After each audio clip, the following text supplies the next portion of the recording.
Blow. Yeah. Silent Hill TDS, what's up? Yeah, come on.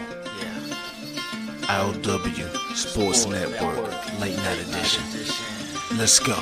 Come on. We about to raise the bar. Wild card mark. Everybody grab a seat, cause you know we about to spark. Late night sports talk. Modelo Le Cigar. Man, you don't wanna start. Wild card mark. We about to raise the bar. Wild card mark. Everybody grab a seat, cause you know we about to spark. Late night sports talk. Modelo Le Cigar. Man, you don't wanna start. Wild card mark. Hey. L Boogie with the hot flame, ashtray full of top names, little tree for your membrane. This the 9-hour time frame. I just snatched up a 6-pack, got my hands on a lid pack, whipping up a little batch of snacks. Yeah, man, I think I'm all set. Late night, can't sleep. Go ahead and just tap in. Better grab you a cold one, and we about to get some laughs in. Wild card on the microphone, he'll hit you with a couple flurries. Y'all need to just strap in for some entertainment sports commentary. We about to raise the bar. Wild card mark. Everybody grab a seat, cause you know we about to spark. Late night sports talk. Modelo Le Cigar. Man, you don't wanna start. Wild card mark. We about to raise the bar. Wild card mark. Yes, sir. Yes, sir. Yes, sir. Yes, sir. We are here. We are here. Another episode, another Taco Tuesday. So you know what that means. Yes, Randy Weber, welcome on back in the building. Is pleasure to be here, and always a pleasure to talk sports, chop it up. We about to cook with my brother Randy Weber. How you doing, man? How's everything? Doing good, man. Doing good. I can't really complain about nothing. How are you doing? Man, hey, life is good. Life is great. Air in the lungs. About to spark up some weed. I got some drink in my cup. I'm good, man. I am good. For real. I am good. Family is good. Wife is happy. Kids are happy. So, hey, man, I ain't got too much to complain about. But man, let's get into it, man. As y'all see the headlines, man, not so great for a certain guy out in Chapel Hill. Hubey Davis will not be returning to the court side of the Chapel Hill or North Carolina Tar Heels out in North Carolina Chapel Hill, UNC Chapel Hill, whatever how y'all want to say it. He ain't coming back. It don't matter what you call the place. He ain't going back there. He gets the axe, gets the pink slip, and we'll kind of talk about why he did. We'll talk about some NBA. There's something I wanted to get your ear about on the NBA and some discourse that's going on in the world of sports that is going on that I really didn't talk about. So we'll talk about that. Obviously, NFL always gives us something to talk about. The draft is right around the corner. So we'll definitely, we always saw the NFL, so we'll hit some of that up. But I want to start here, Randy Big Dog, because I don't know if we ever had this conversation about Daryl Doucette. And if you're not familiar with Daryl Doucette, he was the flag football guy. Once they announced that the flag football was going to be part of the Olympics in LA in 2028, and a lot of people straight assumed that, oh man, we're going to just throw the NFL players when we're in gold. And there's an actual NFL USA team that has already existed for been here, been playing flag football for a long time, and they've been. Hey, don't do us like that. Hey, this is flag football. We the kings of the flag football. We should be representing Team USA. And, that little Fanatics little flag football game kind of gave everybody a little kind of, I guess, a little taste of what Team USA, the actual flag football team, would do fair against the actual, just a whole bunch of NFL, people, names. And obviously, I think we can take it with a grain of salt. That wasn't like the best of the NFL that was there. Also some people who weren't even on NFL teams, like Odell Beckham, was there. But regardless, I get the sentiment of it was pretty much framed to look like an NFL versus USA, Team USA kind of flag football joint. And what came out of that discourse is a lot of stuff, man. And shout out to my man Kevin Pierce. He did a piece on it, and I thought he did a phenomenal job on talking about it. And I left a comment on his thing. If you ever get a chance to check out K Pierce's content, please do. But no, here's my discourse on this situation, Randy, and I'm gonna pull up the audio of what Kevin Pierce said in the piece that I commented on, because I thought it provoked it for me a conversation, because I thought this was something that I don't want to say it was small, but coming out of the conversation or coming out of this weekend with that flag football game, it's like, damn, like y'all really just gonna act like NFL players can't adjust to a flag football game? Like, I was kind of taken back to it, man, and I was just like, man, what are we doing? Like we acting like these guys aren't in the NFL, like they aren't, the absolute best. Yeah, I don't know. I think, like a lot of people, that when I first knew that the game was happening, my instinct was like, well, like after seeing these NFL players and seeing how, amazing at least most of them are, it seemed like I got caught up in the hype of like, well, these are the NFL players, like hell, they're NFL players. They're the best of the best in football. But if after the result, if you really think about it, I don't think it's that surprising. I mean, I'm not surprised at the result. And it's like it's instinctual for them. If you've been professionally trained, it's like there's a common thing that like everyone's kind of aware of in like the music world as an example. Where like guitar players are not always or even often very usually good at like Guitar Hero. Right? Like it feels like a step down, but it's because it's just not naturally instinctual because their training is different from it.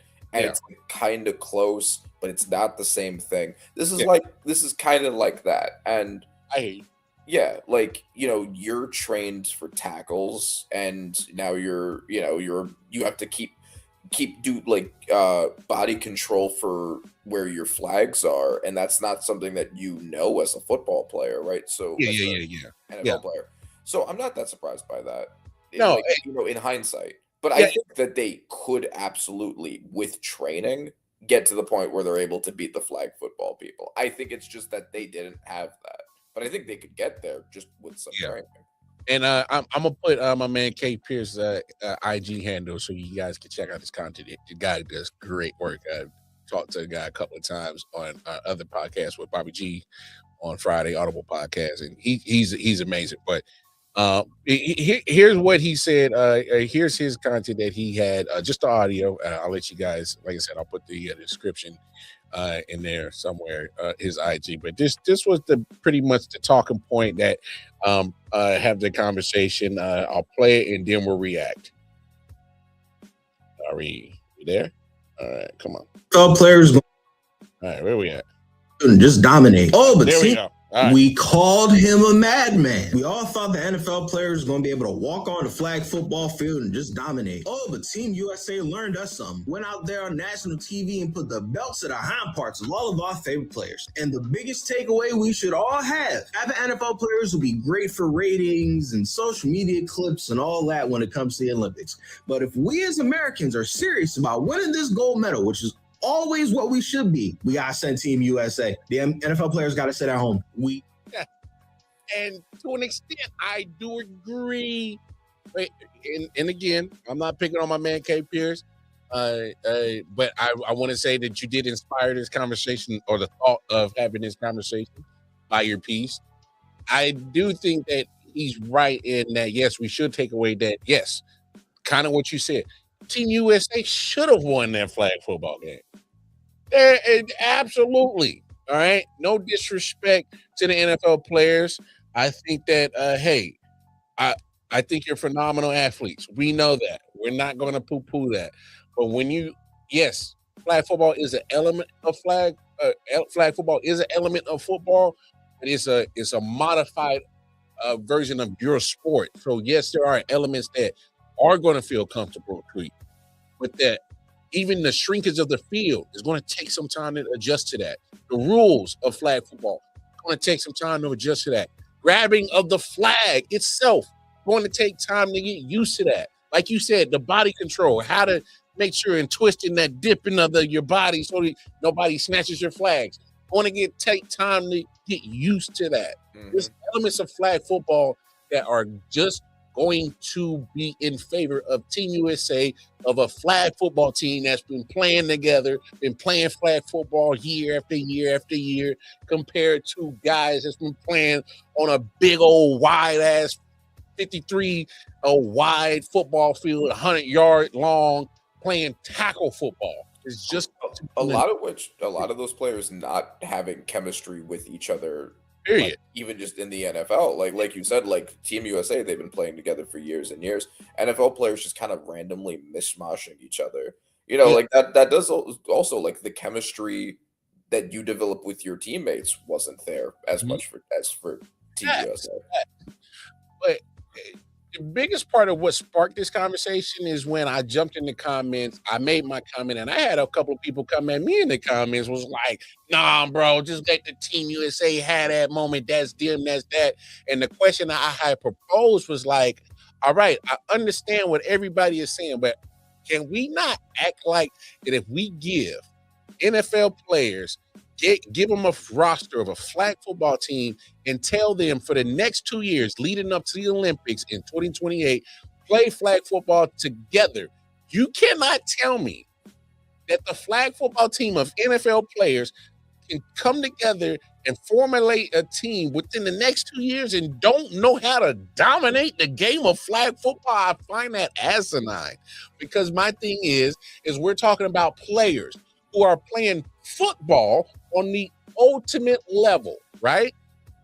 And you want them to come down, and I don't care how you slice it, it is coming down a level in sport-wise of, in my opinion, whatever, how you want to slice it, how you want to, verbally phrase it. I just think coming from the NFL to go and play flag football is, to me, a step down. However you want to say it. It's certainly a step down in terms of like the athleticism of the competition they'd be up against, for sure. Like they're going to be physically superior. Yes.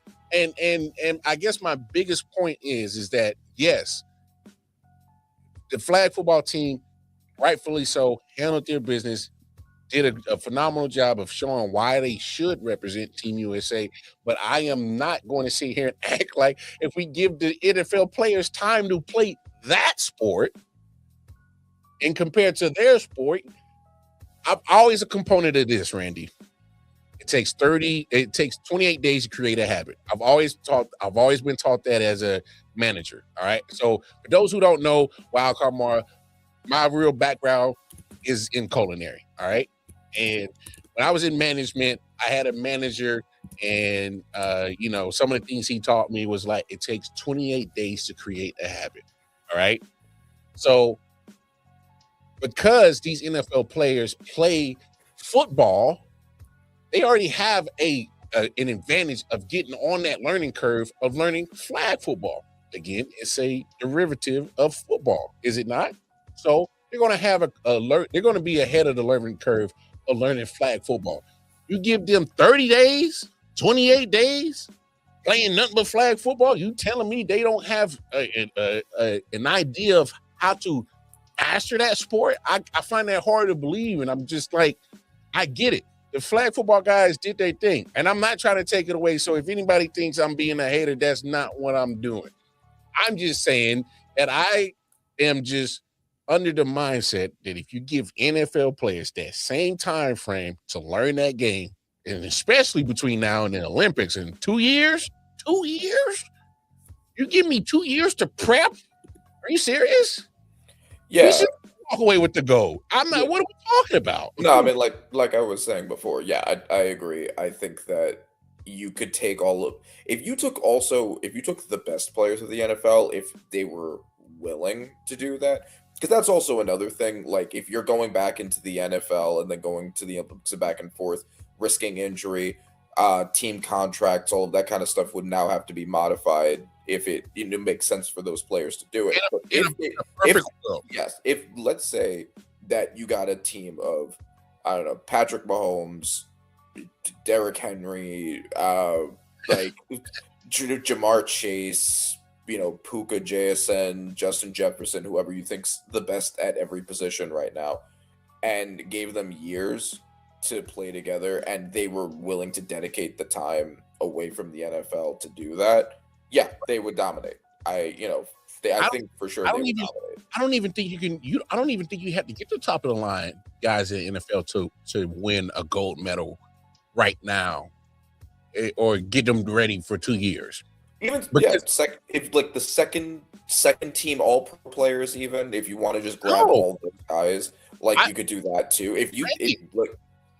I could throw a whole bunch of just random guys. No, a whole bunch of rookies and sophomores. Here's why I say rookies and sophomores. The younger the guys are in the NFL, the closer they are to doing what. The same thing as flag football. All them jokers been doing the same 7-on-7 shits for the last 15 years. True. They've all been doing the same. That might be why Ashton Genty was part of this. I'm not tripping that like you don't have to get the top of the line guys to represent Team USA in 2 years for a flag football. They've been playing the same 7-on-7, almost same kind of concept as a flag football for the last 10, 15 years at all these damn camps every damn summer. These cats in the NFL, look, I know what people are going to say. Oh, it's a different game in this flag. It is. Wait, come on, man. Miss me with that bullshit acting like these NFL cats can't grasp that concept real quick. I'm just kind of like, I'm baffled that people really think that the NFL guys just wouldn't be able to succeed. No. Yeah. I think that's crazy. I think that's crazy too. And like, I'm saying, like, if you want to ensure that we win the Olympics, go after the best guys. But I agree, you don't have to do that. If you were to just like rookies and sophomores, I do think that makes sense because of what you said. If you just get like consistently very good players in the NFL, because like a very good player, like we could point at like it, and people always say this, like, well, like, oh, this player sucks, like this player. Any player that we think sucks would still dominate almost anybody in the world at the sport. You could take like Evan Neal. Evan Neal sucks. Everyone agrees that Evan Neal sucks. Your average person in like high school still can't do what he does. No, like, still can't get around him. If you ask him to pass block half of America, he'll still put him half of them in the dirt. Right, just because of how high the threshold is to be in the NFL at all. So I agree. I think if you took that and put those people in just like good NFL players who teams are willing to risk going into this much more so than their like biggest stars, and gave them some years. Yes, I agree. I think that they would be able to dominate the competition out there. Yeah. The transitions, like, because the thing is, like, it's not like innate, right? Like the people who are playing flag football now are only good at it because they trained. Like, so if you're taking people who are physically superior to those people and also letting them train, why wouldn't they become good at it? Hey, look, and I'm not trying to take nothing from Derek Doucette. He should have all the confidence in the world.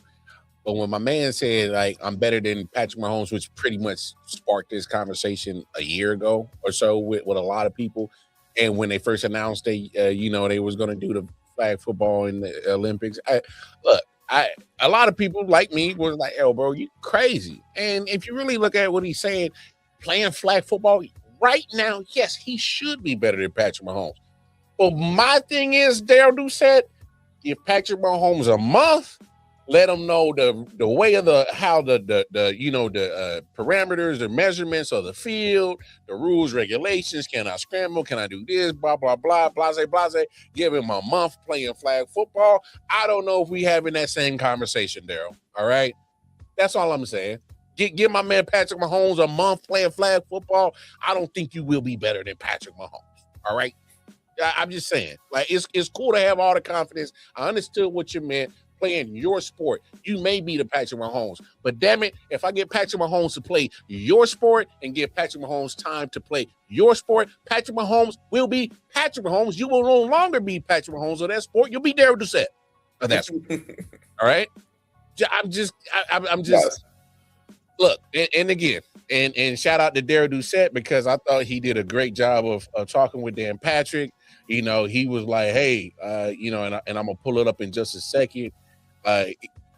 You know, he handled it very professionally and what he said. So I thought he did a good job, and we'll take a listen to what he said right now. So do you feel, Daryl, that you proved that you should be the representatives for the Olympics and no NFL players, current or past, are necessary to win a gold? I'm not gonna say that. I mean, everyone wants to win gold for our country, but we just didn't want to be overlooked. We didn't want the names to overshadow the guys that's been playing this game. It was never NFL versus Team USA or versus flag football players. It was more so like, let us get our opportunity, let us get our shine, and let's compete together. Let's strengthen each other, meaning the flag guys could help the NFL guys with things, and the NFL guys could help us with things.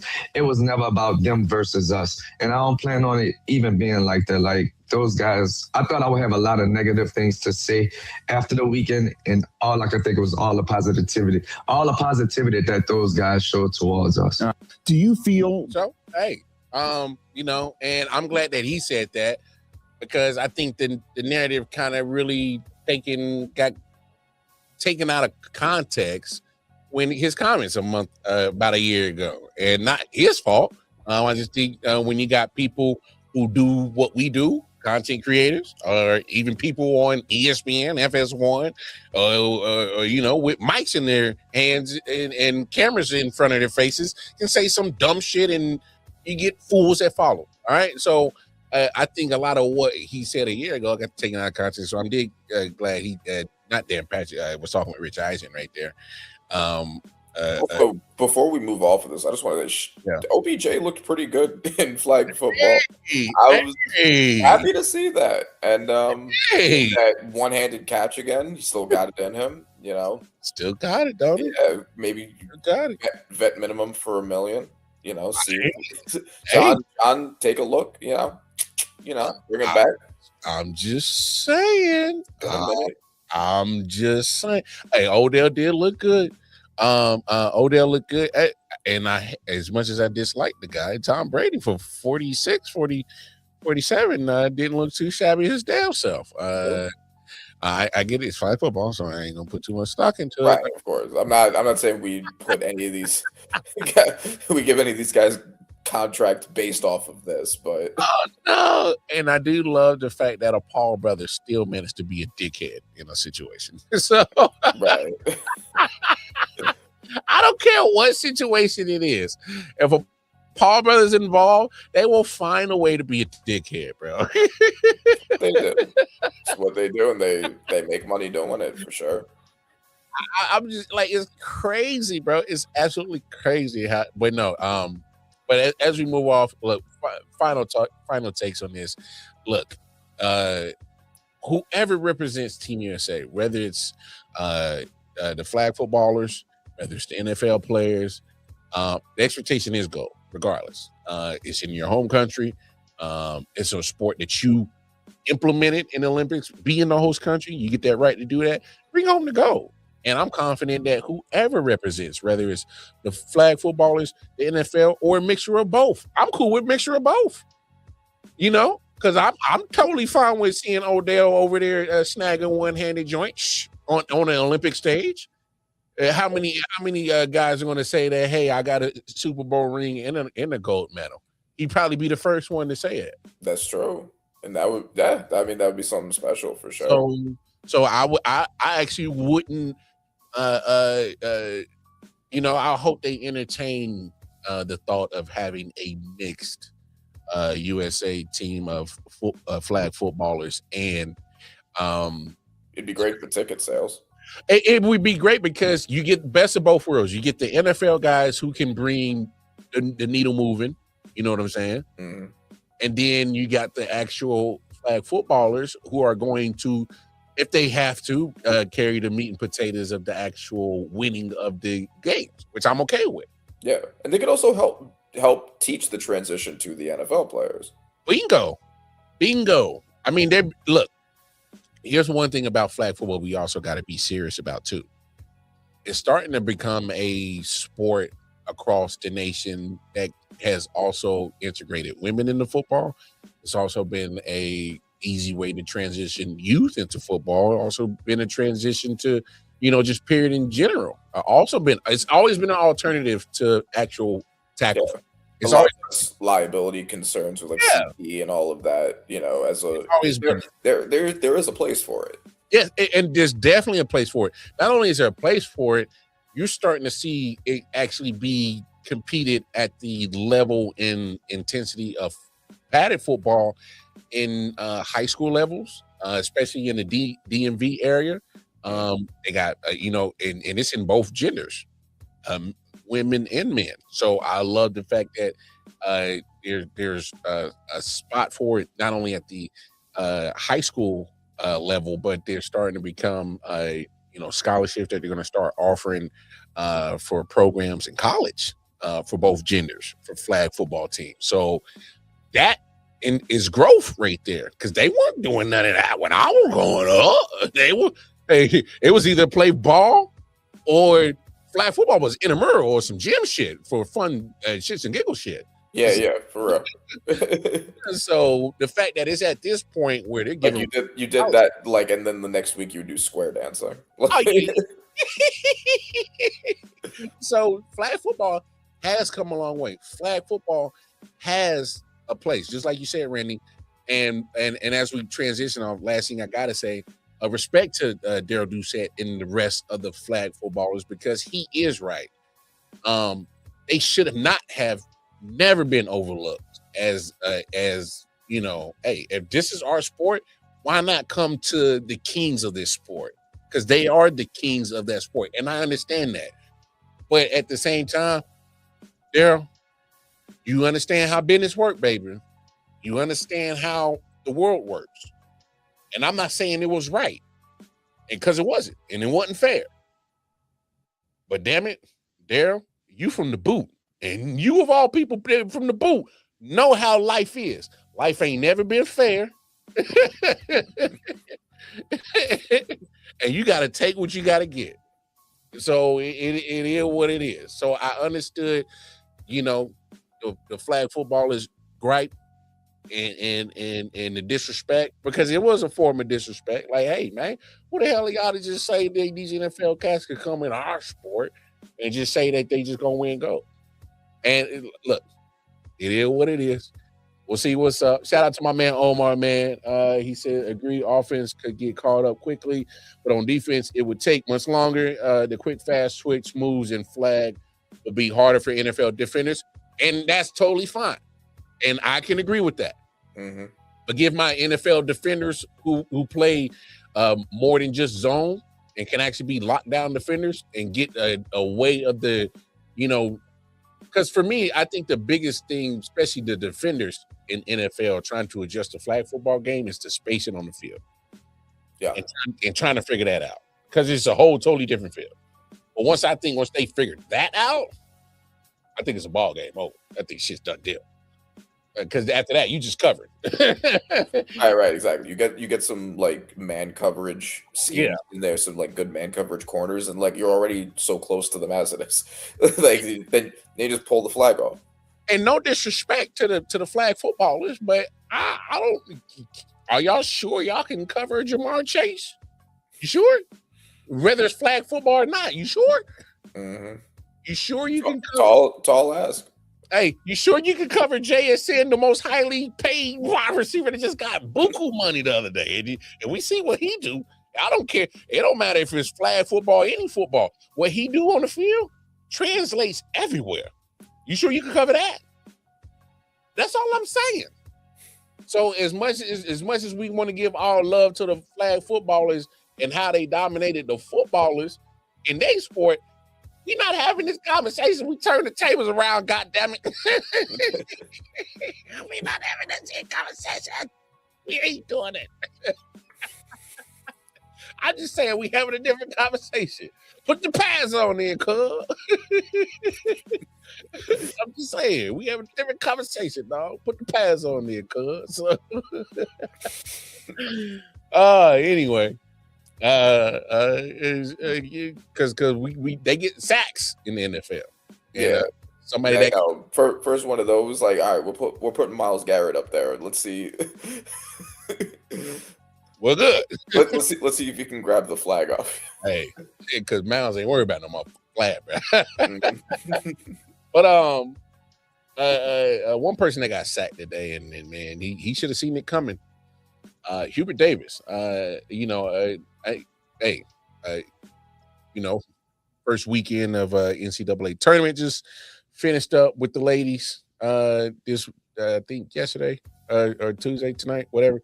Obviously Thursday kicked off with the men's tournament, went throughout the weekend. But UNC didn't wait too long to make sure that Hubert Davis wasn't going to return. And I'm gonna be honest, Randy. This was inevitable. This was inevitable. You know why? You want to really know why this was inevitable? Tell me. It's because there's two things. Oh, okay. Correction. Three things that went against Hubert Davis. All right. Here's number one. They asked that brother to follow up a legend. One thing that, as a coach, is one of your hardest jobs in the world to do is take the job that was vacated by a legend. It's hard shoes to always follow a legend. So you talking about Roy Williams was a legend that you followed? Oh, damn. Yeah, that was gonna be tough. That was gonna be tough. All right.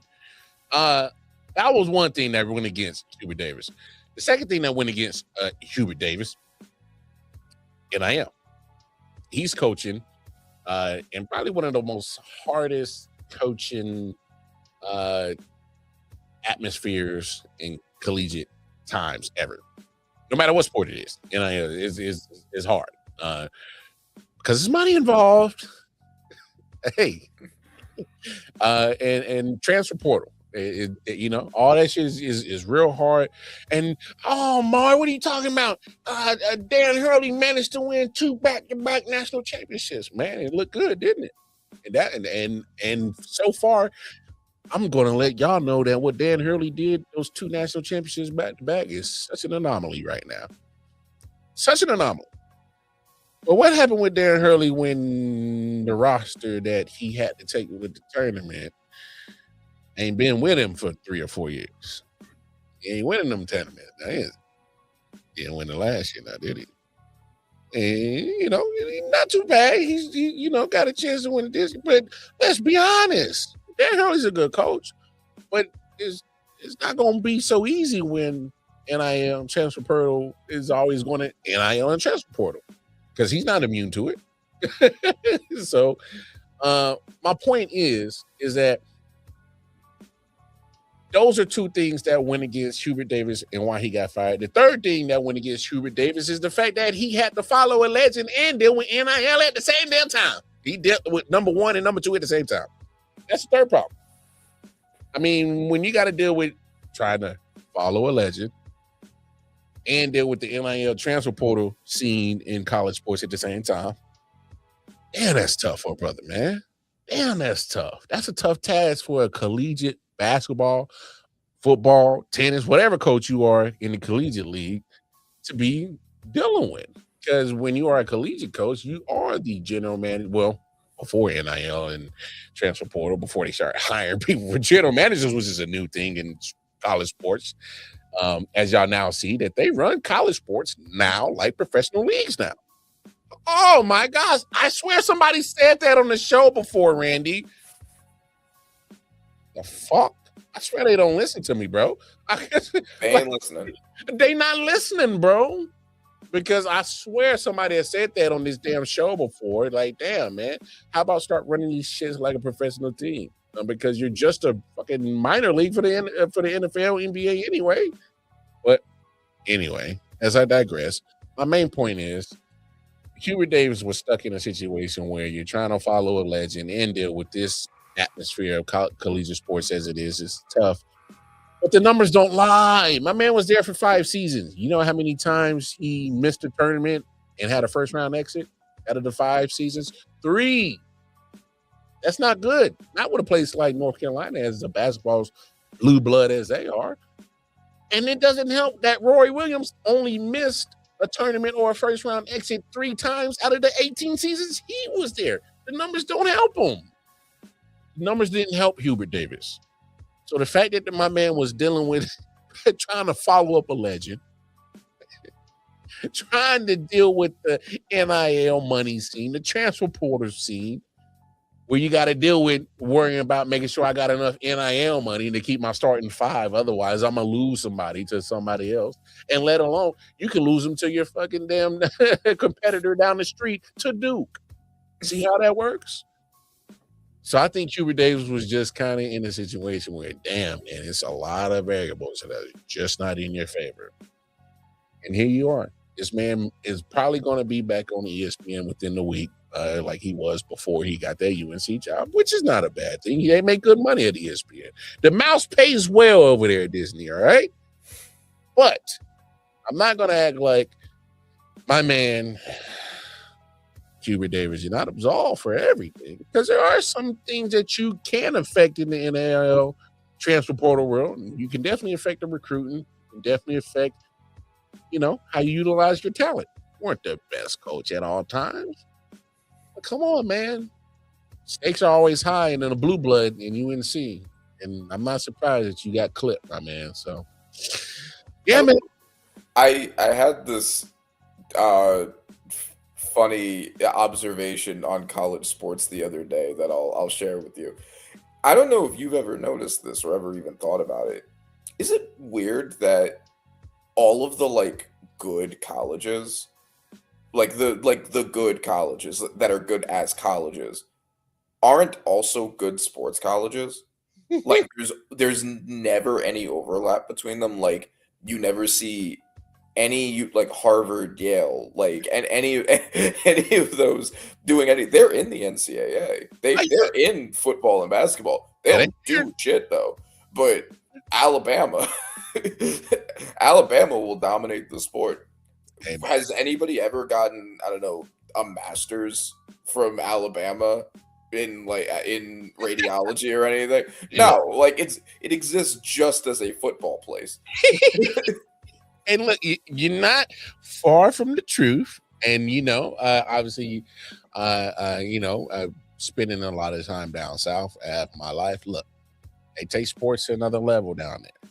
Now, I wish they had the same energy when it came to medicine and academics, but that's neither here nor there.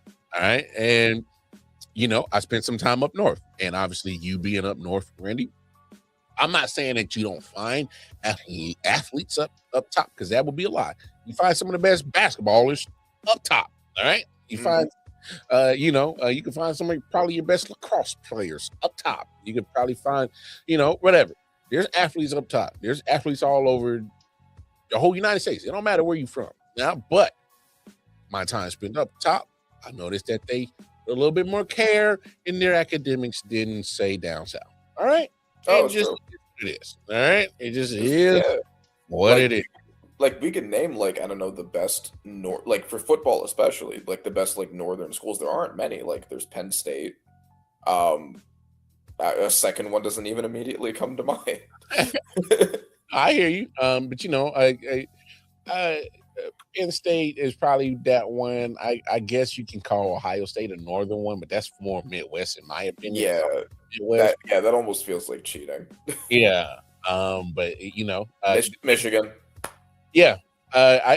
So anything above the quote unquote Mason-Dixon line, they'll call it the North. So look, I'm just of the mindset that at the end of the day, value whatever you value at your institution. Keep it real how you value it.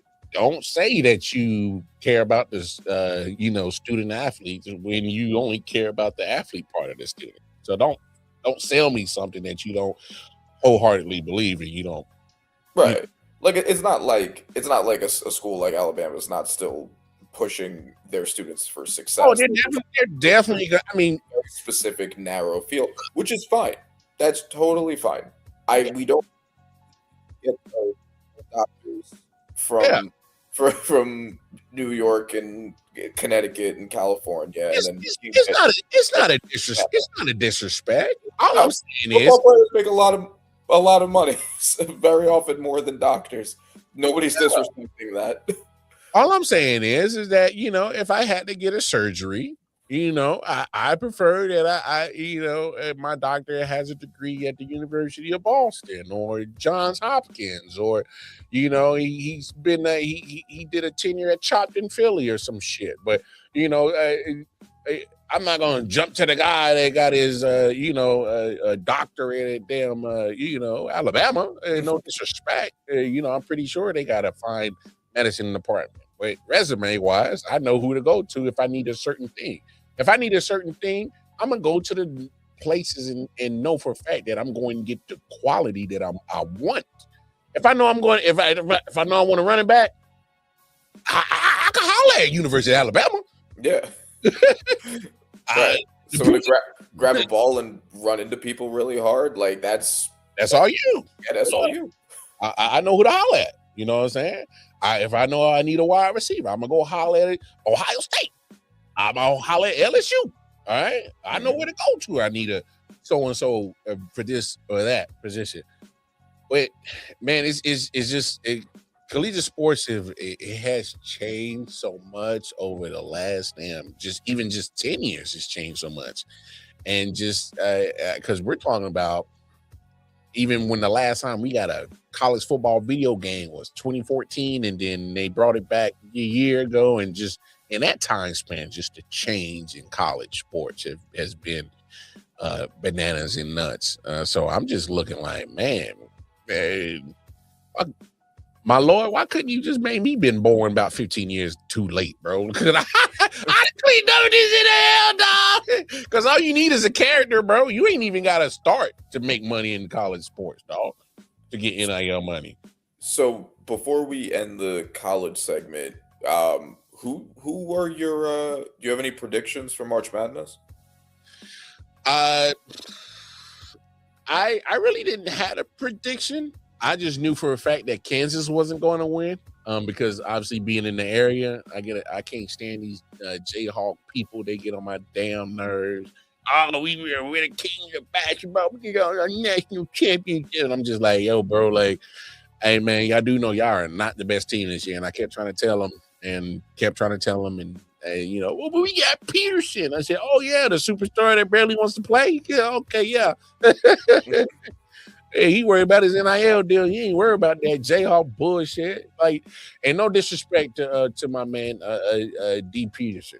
I am not bashing him, but just looking, observing him, watching him play, and the way he interacted with his team, and the way his coach had to get on him to eat in the game, just over the season. It looked like the guy was like, "Hey, man, I can give a fuck about what Kansas is. I care about Peterson on the back." I'm not saying he's selfish. What I'm saying is it looked like the guy was making business decisions. That's all I'm saying. And ain't nothing wrong with making business decisions in this climate of NIL and transfer portal. Because you know why? Because it has been going on since the beginning of the NCAA by chancellors, ADs, coaches, people in the damn positions higher up of the players have always treated this damn playing field of coaching and finding the bigger bag every year. They've always done it, of chasing the bigger bag every year. We've seen coaches time and time again. Oh, I love this university. We won a national championship. I ain't going nowhere. Breaking news. Coach signs 5-year, $80 million deal with Tech University. And he up and gone. Yeah. No, and just like nobody should blame anybody for going where the bag is. Just be open about it. Like we don't need bullshit. Like you don't need to lie to us. Like we know you're going where the bag is. That's what we would do. We would get do the it. same thing. We get it. And thank you for saying that, Randy, because human to human, we get it. We ain't gonna. We understand your reasoning. We understand your why. We're understanding is why are you pretending that we don't understand what it is?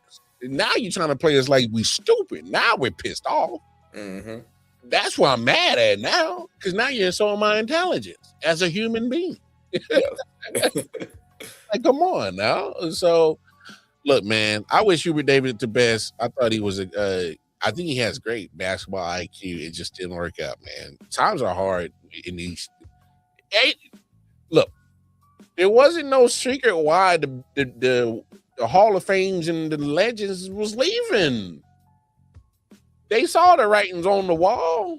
Ain't no coincidence. Mike Krzyzewski and Roy Wynn said, "Boy, it's time to get the fuck out of this shit, bro." Ain't no coincidence. Nick Saban said, "Hey, man, I know I built the dynasty in Alabama, and I can get away with murder down here if I really want to," because he could. He said, "I gotta get out." Ain't no coincidence, bro. It's a different game out here, babe. Hey, man, you got to be able to adjust to the actual game within inside the game of what college sports is, which is professional sports. And if you didn't succeed in professional sports, Nick Saban, that's why you got out. He said, "Oh, so I saw this shit before. I saw this shit I gotta go." I'm being for real. When you see the landscape changing from college sports, what it is just from 10 to 15 years ago, to literally the shit is just a literally microcosm of how you run your NFL, NBA, MLB, NHL, professional team. Nick Saban said, "Oh shit.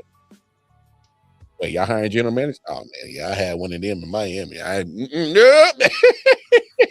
I gotta run this roster like an NFL team. Nope. Yeah. Because no, you no longer are all the power no more. That's really ever being 100. These coaches are no longer all the power anymore. The dynamics of power are changing.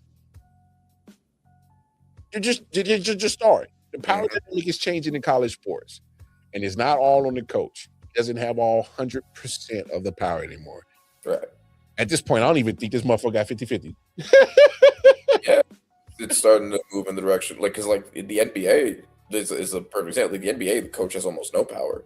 Like he's everyone's whipping bitch over there in the NBA. Like, and now college is where like the standard of like the coach is the boss was, and you know we're kind of seeing that start to change as players are getting paid. They're getting more power, and I don't think this is necessarily a bad thing. It's just a different thing.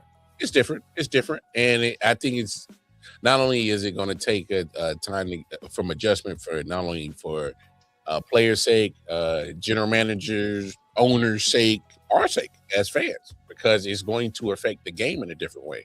It's going to affect how players move, manipulate, or just overall how they go about their business on and off the court, field, baseball diamond, whatever. I think it is going to affect the overall product and how we are presented a certain content, which is kind of a transition in this one, is because I think there's nothing wrong with change.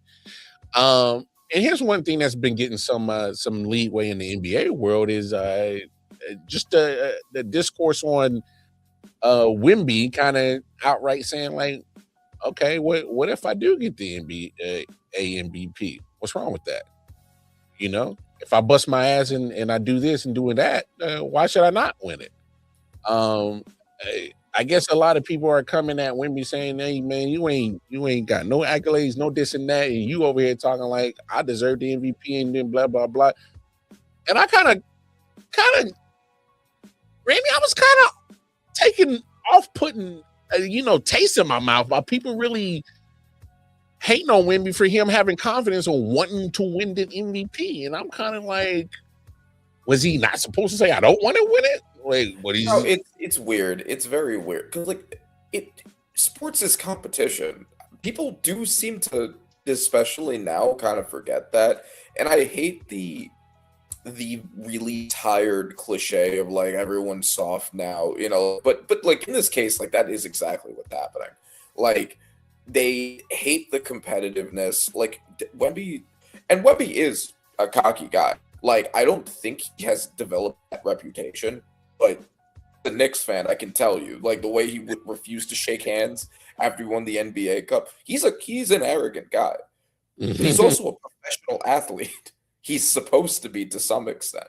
It's not it's not inherently a problem. And also, he is in the running for the MVP. I don't know if he's my number one, but I don't think he'll win. It's not an unreasonable like for him to say I think I should be the MVP. It's not like it's not like D'Angelo Russell saying it. Like it's he does have a good case. I mean, D-Lo catching strays, bro. That's crazy. But I mean, to your point, because you need somebody who watches basketball to have some kind of I guess focal point of or your point of what you're making, which is absolutely 100% valid. I'm just look, man.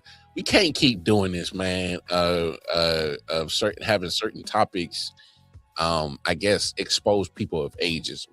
Like, I guess if that makes sense, because it sucks because me being 38, almost 39, I'm stuck in that thing where I'm like, I understand the old school and I'm trying to understand the new school, so I'm like right in that middle. So you're trying to find that medium balance, like J. Cole said. I was middle child. Yeah, middle child. You know exactly what I'm saying. So it's crazy because it's like, I'm little bro and big bro all at once. So it's like, I'm trying to find that balance when it comes to certain topics with sports. And the old head in me is saying like, I understand what they saying about like, yo, man, you ain't got no equity in this, bro. What you talking about MVP? And I understand that part, but I'm also looking at this part where it's like, who cares what his resume says? I'm talking about his resume now. You don't have to have a championship to be an MVP for this year. Exactly. He has not only been in the running consistently throughout this year, there were periods where he was in fact the favorite. He was the number one guy on the MVP ladder. He just isn't now because other guys surpassed him in consensus perception, but not by much. He could easily have a stretch going on the rest of the season that puts him at the top, and really the only thing he'd have to do is just SGA or Luka or whoever would have to just play a little bit worse during that period. It's that close between him and several other guys. Jokic, and I think also Jokic is another one that's in that same conversation still, although because of the team record slipping, he might not get it now. But Jokic, I don't know if Jokic had anything to do with people hating someone campaigning for their own awards, because Jokic seemed to actively hate being given awards. So I don't know if people just preferred that for some reason. I think that's weird. Bro, you should want to be the best. You should say that with your chest, bro. This is the same generation that are MJ's generation. Mm-hmm. MJ did nothing but talk about himself. MJ talked about how great he was all the time. Kobe did the same. That generation is whining. And that's my point, Randy. But that ageism shit is like cats that the old heads do y'all forget to have amnesia? Y'all do know the greats that we talked about has so much ego. You do know that, right? Yeah, MJ, Kobe, Shaq. It's so selective. It was mandatory that you had ego. If you didn't have an ego, nobody took you serious as a superstar. If you didn't have edge, nobody took you serious as a superstar in our time. Larry Bird was cocky. KG was cocky.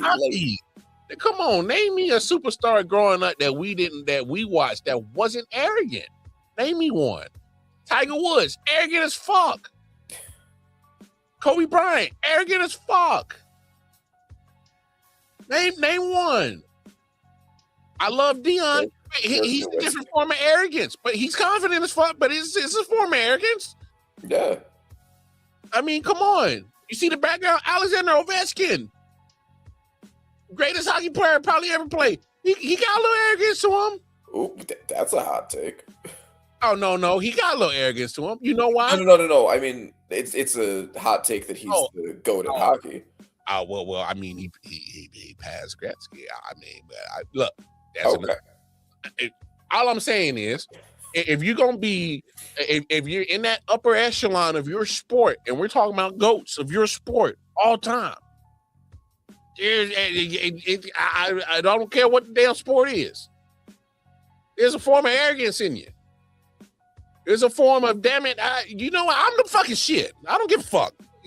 I'm the GOAT of shit, all right? I'm gonna go win the fucking championship. Who gonna ride with me? What's up?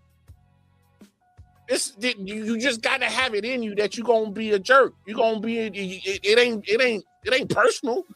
It's just that in order to separate yourselves and to be in another mother damn level, that most ain't ready to sniff that air. You gotta have a little arrogance about you, bro. I'm sorry. And Michael Jordan and Kobe are prime examples for me. Tiger Woods is a prime example. Tom Brady! Come on, bro. What are we talking? Tom Brady was calling himself the GOAT before there was a good case for it. Come on, man. Even for you younger generations, there's a form of arrogance in LeBron James. Yeah, he calls himself the king. He does this over every game. He called himself the king coming out of high school. Yeah. He ain't even played a minute in the NBA. He already called himself the chosen one and the king, Cole. Come on, bro. That's arrogance, bro. I look. That's the thing. Also, like, it's the older generation. The thing that frustrates me a lot about them is that they'll talk from both sides of their mouth all the time. They'll, on the one hand, call everything modern soft. Like, the new game is soft. There's no competition. There's no defense. People don't play hard. No physical. Blah blah blah. Like all of that. And then they'll be like, "How dare you say such mean words? How dare you speak so highly of yourself?" And it's like, pick one. Like do you want everyone to be like hard body alpha males, or do you want everyone to like have like sportsmanship like that guy from that commercial? Like, what do you want? Like, just pick a lane. Oh, because cats want they cake and eat it too, and like sometimes it kills me because I'm over here just looking like, yo, and my man Wemby is having the season that he is having, and you're watching this, and he continues to have this throughout the whole process of 82 games, and you don't put him on your ballot, yo, don't vote no more. Look, if you're not gonna have an honest opinion and an honest take, and unfortunately, he's not going to win it because I don't think his team is going to have the record for it. And I don't think he's going to have the success in the playoffs, which is another thing I got a problem with how they do. Shouldn't affect the MVP. Yeah, but come on, let's not act like it don't with the NBA. I think it does. I mean, unlike the NFL, I think the MVP is usually announced earlier, so I don't know how much it could affect it. Like, whoever the 7th seed is, they're going to beat the 7th seed or the 6th seed or wherever they end up ranked. I think they're still second. So they're beating the 7th seed. That's you're right. That's a guarantee. You're right, because they have announced like the MVP probably like in like the first week of the playoffs.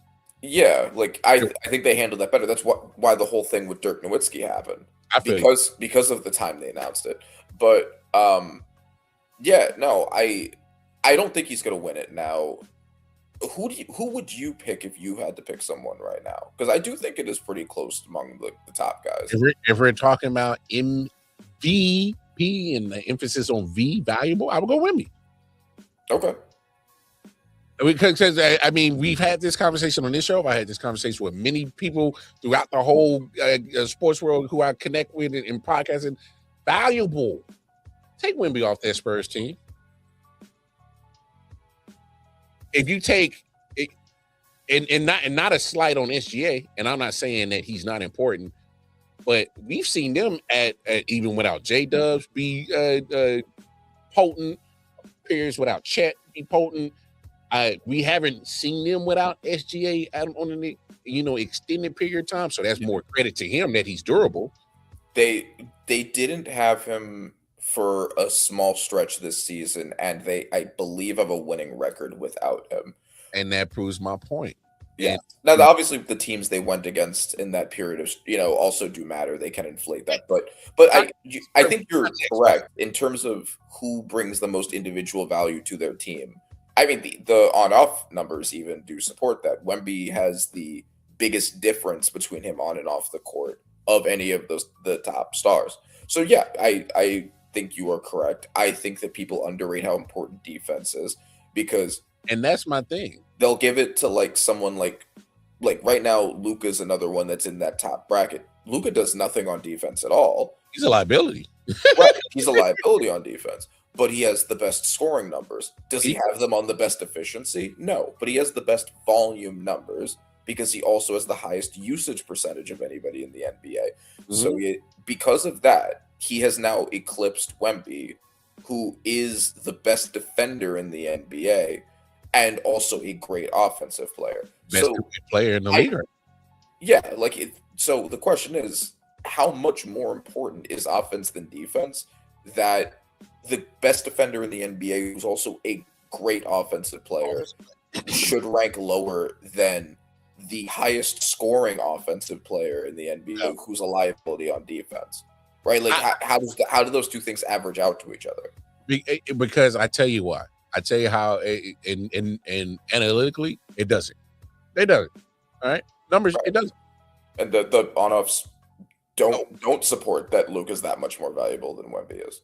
They never will. But what does support Luka's case is the fact that the motherfucker could drop 60 right now, and that'll be the first thing talking on SportsCenter tomorrow. Mm-hmm. That's why, because there's certain things, and Luka is just going to do, and not to take anything away from Wemby, because let's be honest, Wemby's an alien, so he's doing things that deserve their own SportsCenter mentions themselves. Plus, the Spurs are still ahead of the Lakers, so they are. But you also said the Lakers. Now, the Lakers not going to be a franchise that people are going to talk about, want to narratively push Luka over Wemby. I mean, those are aspects that are part of sports now. We got to look at not just the actual sport that the individuals are playing. We got to look at the actual elements of the actual sport, like who's going to move the needle, who's going to make these sales, who's going to give me the best ratings, who matters in all that shit. Oh, give him the MVP, because he's going to affect so many different things. When it comes to, and I think that's another thing where the old head in me fights so much with sports nowadays, is because it's like the old head in me is like, yo, give me my pure sports. Give me my pure sports. Yeah. New head in me is like, it's not just sports. This is sports entertainment. Because fact of the matter is, especially, us being wrestling fans, we are far too familiar with that world. Mm-hmm. The problem with sports now is that that world of sports entertainment that me and Randy are so familiar with the WWE, AEW, and all that shit, is coming to the pure sports that have shunned on that type of sports for so long, but have adopted their business plan and are following their formula damn near to a T. Right. And there were aspects of it always. It's just a matter of it's just a matter of, I guess, degree and in what way. But yeah. It's flooded. It's full on. We're following your whole game plan. I mean, that's why like sports media is all like debate show now. Like it's all heated. It's all person versus person. Hey Randy, nobody's gonna want to admit this, and I'm gonna clip this. The sports world owes Vince McMahon a lot of love right now. They will not give that man his flowers. No, that man look like a crazy motherfucker. He is slightly crazy, but. Slightly, yes. When it comes to the actual marketing business, the formula of sports entertainment, he mastered that.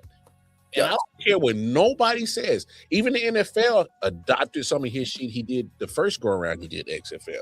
So his imprint on sports entertainment right now is shown heavy, but nobody would admit it because his name is linked to some dumb shit, and rightfully so. If you want to feel like he's a piece of shit as a human being, rightfully so, by all means. But I'm not going to act like that guy didn't do some shit for sports and entertainment that is not currently being used right now, because it is. And his formula is being copycatted to the T by the NFL, NBA, soon enough to be the NHL, and soon enough to be the MLB. They're following this formula of how to make a successful sports entertainment content product. Speaking of which, because the last time we were on this show together, we were covering the BAM game, the day of the BAM game, the 83-point game, where he set the modern record, breaking Hubey's second place record. Now, that's a perfect example of the way in which that whole form of marketing and entertainment broke into sports. We covered the game itself, or at least the end of it, but we didn't cover the discourse that followed it. The discourse came after it. A lot came after. We haven't talked about that. What do you think of the whole conversation around this? I looked at it this way, man. 83 is 83. I get why a lot of people, oh man, about the fourth quarter, you up at this many points. It was a travesty. They were doing all they can to make him get the points. Hey, look, there's 48 minutes in an NBA game? 48 minutes. Hey, man, first of all, Bam was wearing their ass out for 3 quarters. All right, so I had no problem with him and his teammates and his coach wanting to see how far he could take it. I had no problem with it because, there's the thing called defense. Right. It's not his fault that they keep fouling him and they can't stop him. Knowing he's the one that's taking the shots because he's trying to run the number up. Yeah. Everybody and their mama knew he was about to get the ball every damn possession that the Heat got the ball. We knew. Well, the man been heat checking for 3 quarters. What do you think was about to happen in the fourth quarter? Right. No, I agree. I think the whole thing has been ridiculous. I've never seen. Where's your balls at? I've never seen that great of a performance have a negative effect on a player's perception before, but that is kind of what happened, and it was the weirdest thing. He dominated the game. Yes, he'd had a lot of free throw attempts. He had a ton of them. It was more impressive than what Kobe did when Kobe was doing it because his team needed to, rather than to build on top of a blowout. No, Kobe's was more impressive in terms of what he had to do to get those points. There were less free throw attempts, all of that. I get that. However, it's not his fault he kept getting fouled all the time. They need to learn how to play defense better. That's on the Wizards for being a garbage team. They didn't even have Trae Young, and their defense sucked. And they left Bam on a lot of 1-on-1. Yeah. Exactly. They rarely doubled him, and if they did, they were late on the double. So it's kind of like, right. No, he shot from outside the arc. He got the points up, and yet, yes, a lot of them were free throws. He took 22 threes, Randy. Yes. You can't say that the man was over there just bull. Well, he was bullshit because he took 22 threes, but I don't think his efficiency was great. Oh no, it was 7 for 22. Yeah, it was terrible. But my thing is, he took 22 threes. Yes, when he's not a guy known for taking a lot. Come on, man. He was legitimately just being like, let me see how many points I can. Yeah, let me see how many. Yeah, of course he was, because he took 22 threes. That's when I knew he's like, it's the Wizards. Man, let's see if I can run up on these niggas, bro. Yeah, and then keeping him in the game, I think is fine. I don't see why you should. Why would you take him out at that point to stop him? Yeah. For out of respect for Kobe, why? It's just silly. And the missing the free throws thing on purpose, I get. But, I hear that. But also, Wilt did that. When he put his 100 up, he did shit like that. Hey, Like look, nobody talks about that because it happened so long ago. No, I think Bam just had an insane outlier, once in a lifetime performance. oh yeah, he had an out of body experience that one time. Yeah, He'll never do it. exactly. And Always just like, talks you know, about it. congrats to him. I think a big part of the reason why this is happening is because It was him. and it was him, and he's not the guy who's supposed to do that. No, But one, I think that makes it more exciting, not less. The fact that anybody can just randomly do this on any night, any random game between a tanking team and a play-in team can lead to something like this. Um, and the other thing is, and Kobe was one of my favorites growing up. I used to have a Kobe bobblehead when I was a kid. Yep. I was, I liked Kobe.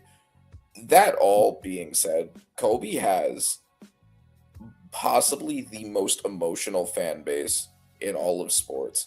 hey, They do this all the time.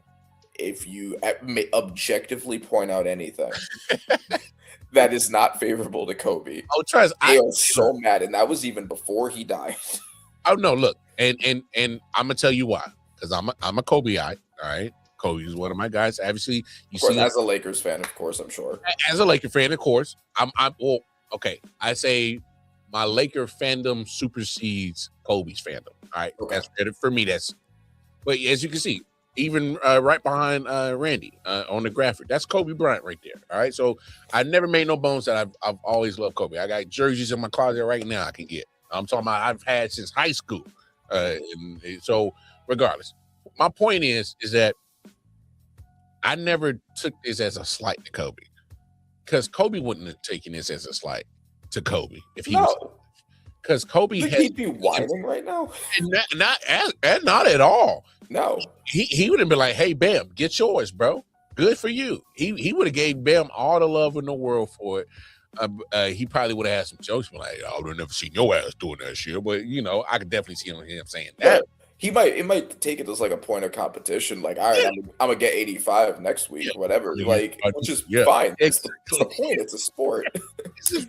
But my thing is like, come on, for all the Kobe'ites who are really taking this shit to heart, it's like, yo, go touch grass, relax. It's not that deep, because the fact of the matter is, there's going to be a lot of records that Kobe Bryant is going to have that are going to get broken. Sorry, if you're going to do this every time it happens, please do us a favor. Turn off your computer, turn off your phones, log out, and just sit this one out, because it's not that deep. It ain't that. Look, do I miss Kobe? Of course, I RIP Kobe every year. January 20th come around. All right, that's my dog. I'm still just as hurt that he ain't here. But fact of the matter is, when it comes to some of these basketball conversations, yeah, I'm like y'all. I never liked the discourse of how all of a sudden my man just don't get mentioned as one of the greatest of all time. I think it's a slight to him. I think it's a disrespect, especially if you are just that much of a carbon copy of of somebody's GOAT of Jordan's caliber. Come on, you need to be mentioned. That's another conversation for another day. But my point is that it's just been a lot of discourse on Kobe's name past his passing, and it's like it's getting disgusting. Like, so what that Bam did this? It's a record.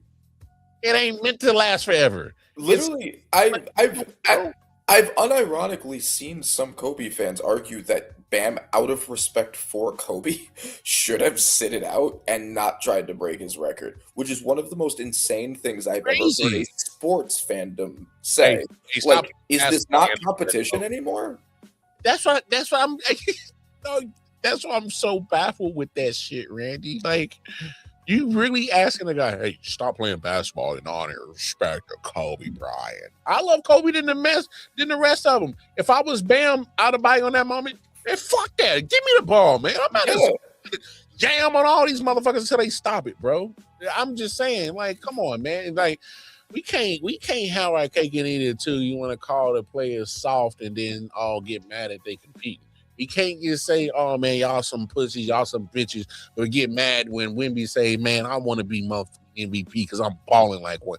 We can't have our cake and eat it too as sports fans and say, we hate this but want that. and you can't have it both ways, and it's really irritating. Yes. Golly, come on, y'all. Leave Bam alone. We really hating on him, sending death threats to him and his lady. Now that shit was crazy. That is especially crazy. That's come on, almost never acceptable.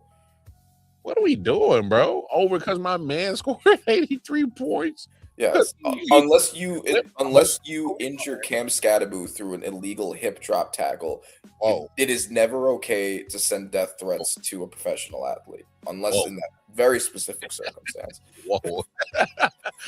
Hey, my man, Scadaboo, hey, man, hey, stay away from the microphone for a minute, bro. He was joking. I know. Yeah, but was joking. Randy, you know this climate. You know this climate.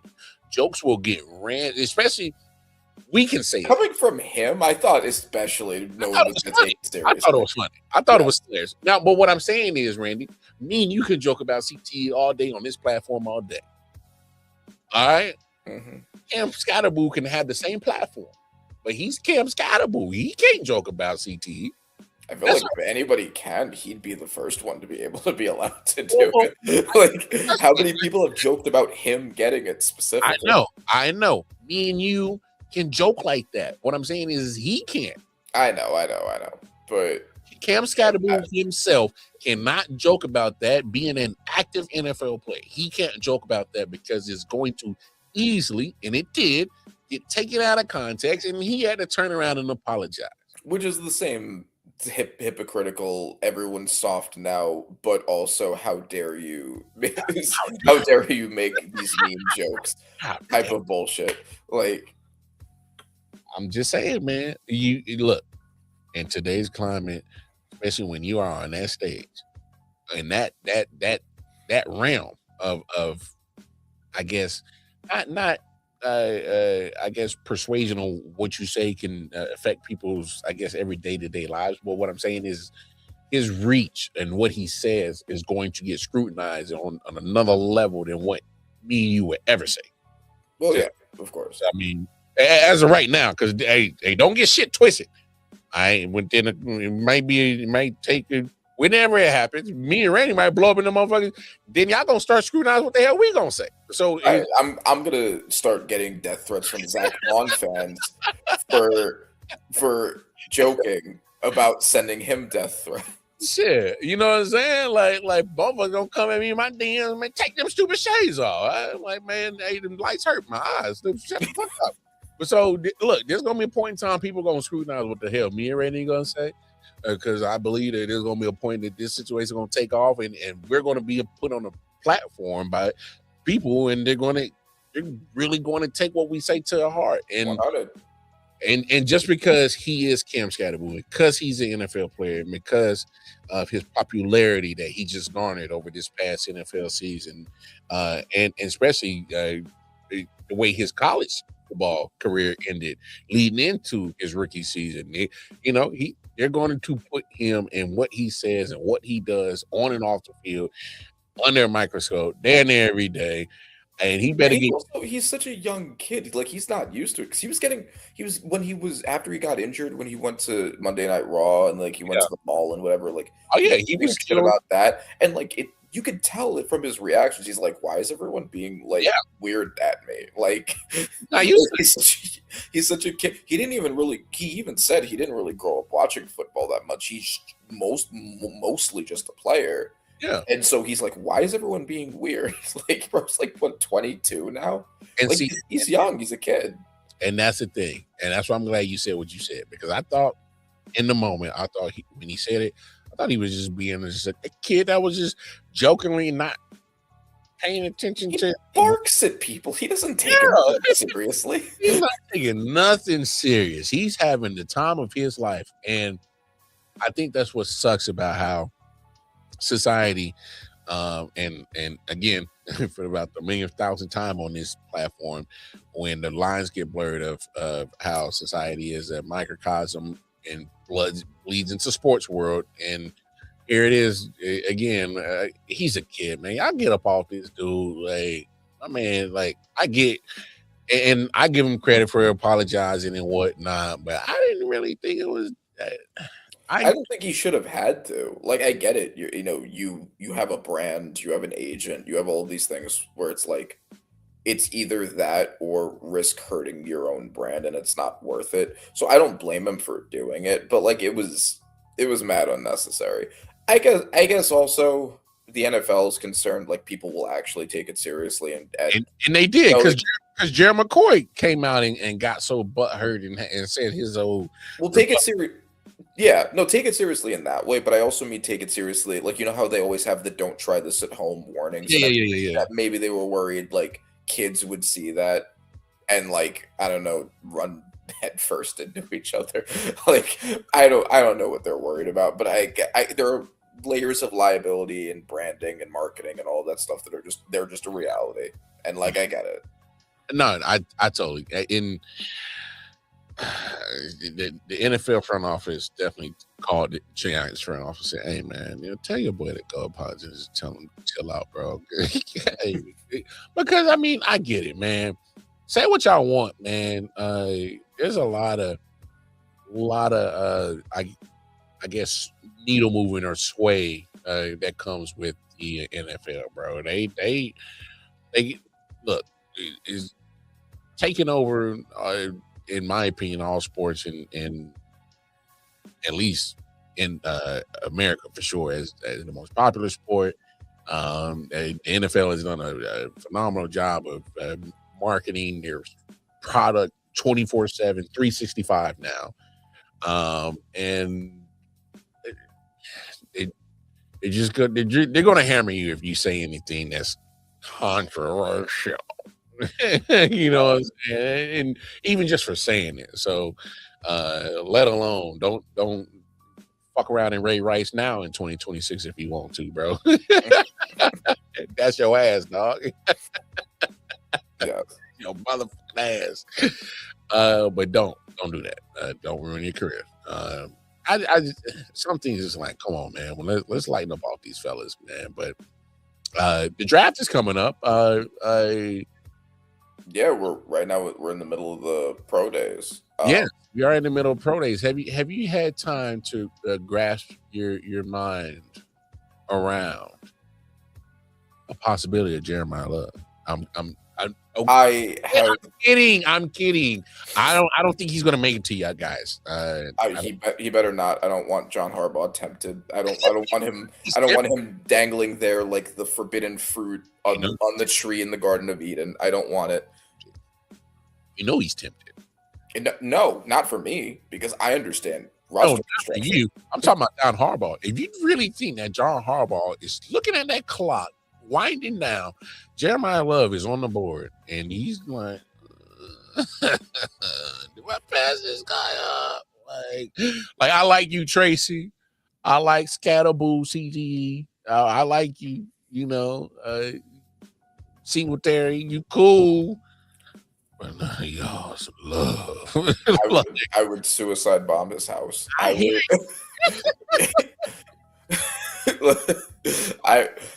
no crash out, bro. Please don't crash out. Oh, look, I think it would be cool if we covered the draft again like we did last year, or at least the first part of it. And I promise you, I will in fact crash out if they do the wrong thing. Oh, don't crash out. I will find the nearest body of water, which is going to be hard because I'm in the Bronx, but I will find one. I will just walk directly into it. Oh, bro, I can't. Because look, I'll go through my Joker arc, bro. Like I've had it, bro. Like if I get all of the hopium of John Harbaugh coming in, us having a mostly very good free agency, and then he pulls that shit on me. Yeah, look. I was already skeptical when he cut Carmen Brasillo. I was already skeptical when he cut Bobby Okereke and then replaced him with Tremaine Edmonds. But I like Tremaine Edmonds, so I was like, all right, John Harbaugh, all right, okay. Yeah. I'll give you some of the benefit of the doubt. If he pulls that shit on me, I'm going Joker mode. Look, and here we go. Look, at the end of the day, all I'm gonna say is that John Harbaugh, I'm not saying that he's already won all of G-Man Nation over already, but what I will say is that this man came in, him and the GM worked they magic in that free agency, whether people want to admit it or not. I thought they had a solid free agency, and you can't have a letdown at the draft. Yeah. With that pick that you guys got right there in the first round, I think you got to knock it out of the park. And if you ask me, how this draft is going to really shake down, I say it starts at 2, because one's obviously the set in stone pick. Yeah, that one's done. 2's the wild card all the way through the top 10 is a wild card. You like, who the fuck is going to get picked? I have no fucking clue. It's such a weird draft class because after quarterback. Yeah, no, there's one quarterback that anybody really believes in. Ty Simpson is very debatable. And then 2 overall. You have the edge class, and the edge class is weird because outside of David Bailey, everyone has some sort of weird asterisk next to him. Like Reuben Bain and Cassius Howell are great, but they also have historically small arms. You have Akeem Mesidor is great, but he's old. Keldrick Falk can't rush the passer. So like all of the top edge prospects, or TJ Parker is coming off of a huge down year in Clemson. So the edge class is weird too. You have prospects that would have been the best in their position, like Jordan Tyson for receivers and Jermon McCoy for corners, who are both coming off significant injuries. Mm-hmm. So they could go anywhere from the top 15 all the way to the second round, depending on what people think. Like it's just, and like 2 linebackers, a safety, and a running back all might go in the top 10. Probably will go in the top 10, and that's weird. Like it's just, this isn't normal. No, it's a very weird draft class. Fernando Mendoza wasn't on anybody's radar a year ago. No, but because of I guess the shortage of quarterbacks in this draft, or should I say the shortage of elite talent at quarterback in this class, the fact that Dante Moore went back, I think had changed a lot of that too. Yeah, because I think if he stays in this draft class like everybody expected, he's easily the second quarterback. And I mean, I'm not saying that he could have ever overtaken Mendoza, but you can make a case on why you could take him over Mendoza. If you win the Heisman and the Natty, you're more or less guaranteed to be first overall as a quarterback. But Dante Moore was pretty neck and neck with him at certain points throughout the season until he went up against Indiana twice. Yeah, exactly. If we're being honest, Indiana's defense did not make him look good. They got the worst of him. But if Dante Moore was still in, he's going second overall easily, like you said. I'm not necessarily higher on Ty Simpson than consensus, but do you waste a top 5 pick on Ty Simpson? Here's the deal. I think that if you need a quarterback, I think you just take one sometimes. Not even necessarily because he's definitely the guy. You just don't lose out and say, I need a quarterback. I think that, Ty Simpson, for maybe the first half of the season, looked as good as Mendoza and Moore. He looked great. There were periods where he was expected to go first overall. Then he started getting worse, but he also had gotten hurt. I think that since consensus still has him as a first-ish round player, I think if you know you're not getting him with your second pick, then you get him. But I think you can justify it maybe trading down and then taking him, but realistically, I don't think he's getting past the Steelers one way or another. I think if he falls to the Steelers take him. I can justify taking Ty in the 20s. Yeah. I can't justify him taking him in the top 5. That's all I'm saying. I get it. I my opinion on that is kind of not common, and I think that like how many quarterbacks have people been wrong about who fell much Oh, further than they should have? oh, I you're mean, right. Brady's the obvious example, but that Lamar Jackson at the end of the first, the Aaron Patrick Rodgers. Mahomes ended up going later than expected, right? Like you never know. I hate. And in this, remember last year what the discourse was when it was Cam Ward, Shador Sanders, Jackson Dart. Mhm. Is this the narrative last year was this quarterback class sucks. Next year's is going to be loaded, And and then everyone should wait for next year. And look at what this turned into. Fernando Mendoza, Dante Moore, and Ty Simpson weren't on anybody's radar at all. It was about Garrett Nussmeier, Drew Aller, Cade Klubnik. Like those were the people who were supposed to stack it. Arch Manning was expected to come in at one point, and none of that ended up happening. Orange went So- bad. So And all if those you're- other guys are just kind of like names in the draft now. Right. So if you're the Cardinals and you look at the situation, you're like, Ty Simpson had a very good first half and he has a lot of tools that we like. We could either take him now, we could risk him going to the Steelers, or we can just punt on quarterback and hope next year is good. Oh, And if next year's not good, then we're in come back next year. QB purgatory. Like we're just gonna keep doing that over and over. I don't love doing that. No, but my rebuttal to that is, hey, I've done this quarterback thing before with Kyler Murray and it just didn't work out. So what I am going to do is let me build the rest of my team. Let me go get Jeremiah Love because I think it would be foolish because I think they need running back support. They got a lot of problems they got to fix over there in Arizona.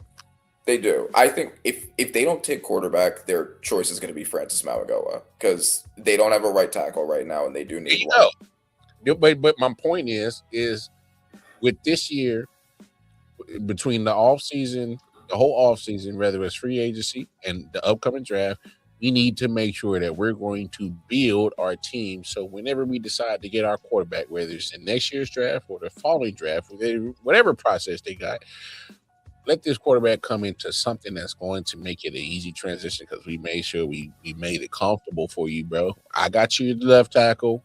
I got you a running back. I got you a wide receiver. Oh, and I built you a nasty defense at quarterback. Just go play ball. So fix the team now. Get your quarterback. I look. Ty Simpson might be a great quarterback, and I might be absolutely wrong. But damn it, I'm not willing to take the risk. Let that be somebody else's discovery or problem to deal with. I get it for sure. Who do you now that the Chiefs have 2 first-round picks? Who do you think and who do you want the Chiefs to pick? I think they're going to take best player available at 9. And of course, I'm in agreement with you. I have no idea how. I think more times than not, you kind of can get a gauge on how the draft might go. After the Raiders, I have no idea how this shit's going to go down. I can't even put my finger on to try to dial in on how this shit's going to go down. Right. And more times than not, and obviously, I know we still got time to go through some shit. Like you said, pro days are happening. Some cats got a chance to move their stock up. Some cats are going to diminish their stock. So, how we don't know how this shit goes. Obviously, we'll you keep our ear to the reporters and whatnot. They actually are actually reporting the facts and kind of gauge on how the draft is going to go. But I'll say this. If Ruben Baines somehow is magically there at 9, you snatch him. Agreed. Obviously, I was always, hey, go get Jeremiah Love. But when you go get Kenneth Walker, it would be asinine for them to even if, and I say this, even if there's a chance that Jeremiah Love is still on the board at 9, I think you still pass up on him. That's interesting. So we agree that when you already have a really good running back in place, you don't then draft another one in the top 10. I thank you for making that point. I'm just saying, look, because I agree, you're correct. If we didn't sign Kenneth Love, I'd have been still pounding the table right now to go get. If we didn't get Kenneth Walker, my bad, I would still be pounding the table to go get Jeremiah Love. Right. But my thing is, you actually needed a running back because you would still need a running back. So my thing is, and I think I said this the last time we talked. The moment he did his combine and he showed, and the amount he participated in between the running back position and the wide receiver position, that was it. They were the NFL and these other 31 teams. They are going to find a way to collude. I don't give a damn. What they were not going to let the Chiefs get their hands on Jeremiah Love. Period. It was not going to happen. And I saw what he did. So did 31 other general managers. They said, I know a lot of people are mocking him to the Chiefs and got a lot of people mocking him still on the board to the Chiefs. Hey, y'all, we can't let the Chiefs get a hold of this, cuz. Point blank, period. It was not going to happen. You think they were going to let Andy Reid and Patrick Mahomes have Jeremiah Love? Hell the fuck no. It was not going to happen. Do you think Love is going to be better than Kenneth Walker? I think. Obviously, that's depends on the team that he goes to as well, right? But from me, how I saw the Chiefs operating, I'm under the impression that they thought that they were going to get a literally franchise-altering running back in Jeremiah Love. And they were ready to go get him. And then he did the combine. And then the whole world saw what he could potentially be. Because what I saw at the combine, I saw some of a athleticism of a Bijan Robinson, of a CMC, of somebody who's going to be a running back that's going to garner top of the position pay when it's time to really get the bag. Which is also another problem with taking him that high. Exactly. Because after that 4 years, you're going to have to make a decision. Are you going to be willing to commit 25, 26? And at this point in time, 4 years from now, we're talking maybe 30. So we talked about this a little bit because you've been banging the table saying he's going in the top 5 or, so on and so forth. I think, and this isn't necessarily a prediction, this is just if I ran each NFL team, which would be the one I would take him at? I wouldn't take him until the Vikings at 18. Ooh. I don't think any team has any business taking a running back that high until them because Jets obviously have no business. They already have a running back and they also need a lot of other stuff that's not running back. Facts. Cardinals, I don't think Tyler Algier is the answer, although I think he's good. But they also have no. I thought it was a weird signing. Yeah, but they also have no O-line. They have no right tackle. They have guard needs. It's gonna be Ashton Jeanty with the Raiders all over again if they take him. Oh my goodness. So I don't like that for them. The Titans have a ton of other needs, a ton of more important needs. They need edge. They should be taking that. They need Giants, I have spoken to death on whether they should not be even sniffing the running back room. Browns need an entire. They got the offensive linemen in free agency, but no real game changers, just starters. They need another offensive lineman at least to play left tackle, and they need a whole new wide receiver core. They already have 2 good running backs. They don't need to be looking that way. Then after them, it's the Saints. They just brought in Trevor Etienne, so they don't need to look that way. Who's that? It's you guys. You just brought in Kenneth Walker. You don't need to be looking that way. Bengals need an entire defense. They lost their by far best defensive player. They needed an entire. And they needed every position on defense before, and the one position they didn't need, now they need on top of that. So they need a whole defense. They should not be looking at running back. Who's after them? Dolphins.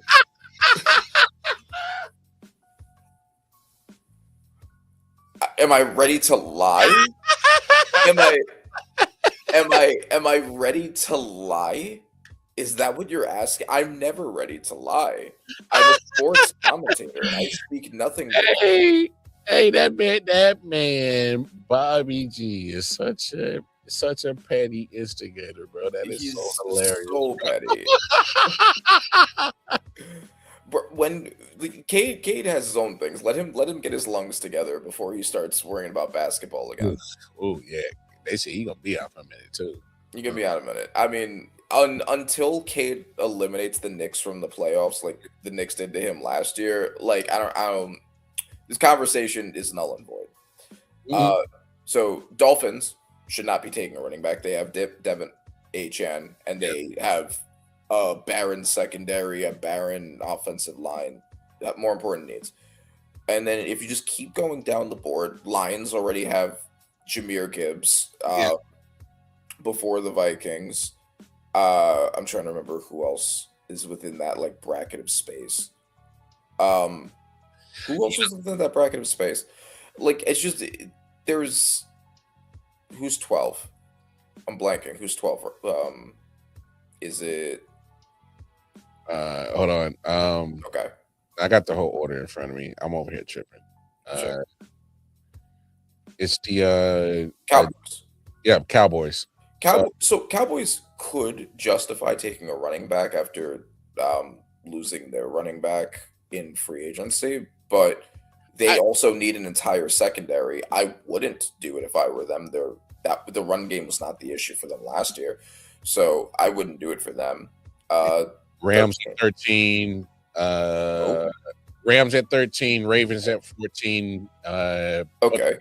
Rams at 13. They have Kyron Williams already, so I wouldn't do it for them. I think they could.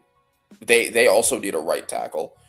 The Ravens have Derrick Henry, and like I get that Derrick Henry is old, but even if he retires like 2 years from now, you'll have eaten up half of Jeremiah Love's cheap years already with him being a backup. It's not worth it. But they also just lost a center to Lindenbaum, so I would probably make that a need of filling that void. Yeah, they have guard as a need. They definitely could use corner help. It's just not the move they should be making. They could even justify putting another pass rusher next to Trey potentially. The Buccaneers, they have Bucky Irving, and even if you don't think Bucky Irving's a reason to not take Jeremiah Love, they need pass rush, and they could also use more help in the secondary. So, but speaking of the Buccaneers, not to cut you off. Yeah, sure. Shout out to Levante David, hell of a career. Yes. Call it a wraps today. Probably the most underrated linebacker, the most disrespected, in my opinion, because he did a lot of years in Tampa Bay, suffering and losing, but that didn't reflect his personal body of work. The guy has always been a badass. Loved his game. I always loved his game. Being from the Midwest, watching him at Nebraska, where he played his college ball. So loved watching when he was number 4 in Nebraska, being a being a hellraiser in Nebraska. So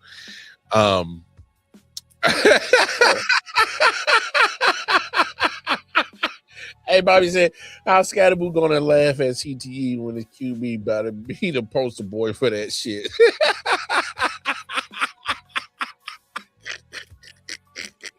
Hey, that's just hater shit, bro. Man has one concussion, and that's crazy. That's wild. Damn, see, like someone needs to cancel Bobby G for that shit, right? Like if you're making tasteless CTE jokes, we don't do that on this. This is a family-friendly pod. No, come on, what's wrong with you, Bobby? Oh man, no, you didn't mess me up. I can't even remember what he's talking about. Right, but like to my point though, like up until you get to the Vikings, every other team has a more serious need than running back. So which team do you think ahead of them should be taking him if it was you? Shit, maybe Washington. Oh, I forgot about Washington. Washington also needs a pass rush. I get that they brought in I.O.W. I never know how to pronounce his name. Yeah, I.O.W. from Baltimore. Yeah, I.O.W. Yeah, I get that they brought him in for what was, I think, a pretty absurd overpay. But Yeah. no, I don't think that solves that issue. Like if any of Reese, Bain, or Bailey somehow falls to you, I think you take any one of those three over Love if you're Washington. Mm.